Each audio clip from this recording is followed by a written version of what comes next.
All right. Hi there. Alicia here, just responding to the post regarding how do you identify and support language demand. So, first and foremost, I think it's important to know what level your students are coming to you at. So, I think a simple diagnostics assessment would be imperative at the beginning of the year or when the student first comes to you, depending on when they come, just so you can identify one, their reading level, two, their writing level, and three, what their strengths and weaknesses are, so that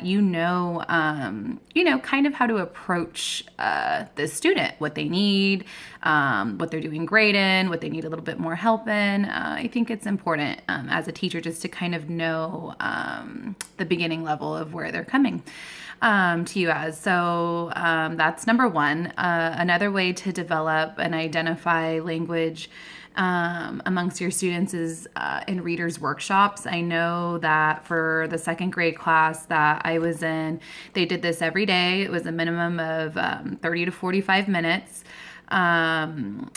They at least 3 times a week would do a shared reading as a classroom, and then have a group discussion surrounding that shared reading. It would either be in large group discussion or sometimes it would be in think pair shares as well. Just kind of, actually, she would do both. So the kids would be engaged and then they would get to learn from the teacher, hear how she's using the vocabulary, and then also get the opportunity to then turn around and use it themselves.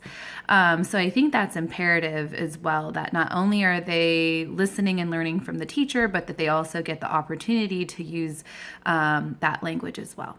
I think giving them talking points during these discussions can help develop their vocabulary. Something as simple as, I think, or I agree, or I'd like to add on to so-and-so's thinking, or I disagree because sometimes students just blurt things out and they don't have, they don't have the language yet on how to introduce it or to say it. So I think giving them those talking points and kind of keeping them on track to use that academic language also helps support their language development. Book bins are huge. I know, especially in a second grade classroom where students are still learning and developing their fluency and just that, prosody that they need to have that we're trying to get them to be at.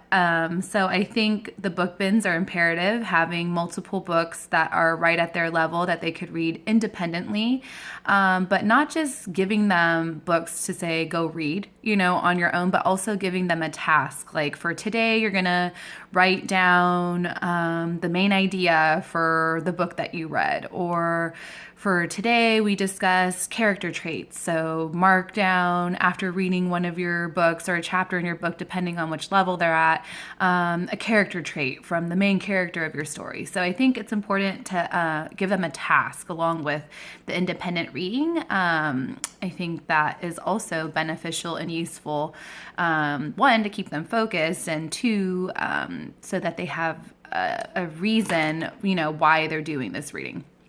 I think you have opportunities to do this during math talks as well. Again, having them use that academic language, having them think critically out loud, sharing math problems, sharing their thinking,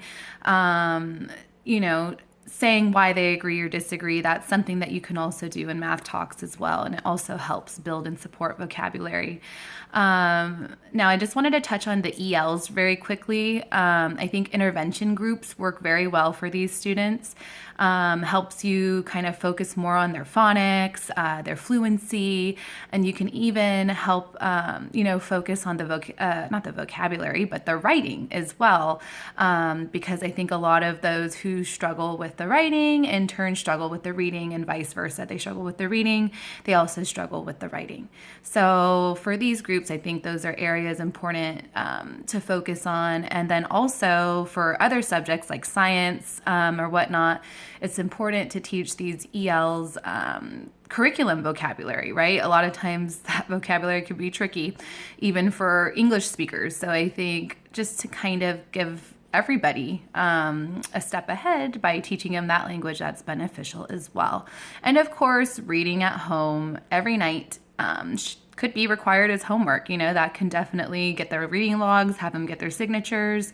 That's all you can do as a teacher to make sure that hopefully that learning continues at home. So thanks for listening and look forward to hearing from you guys. Have a good one.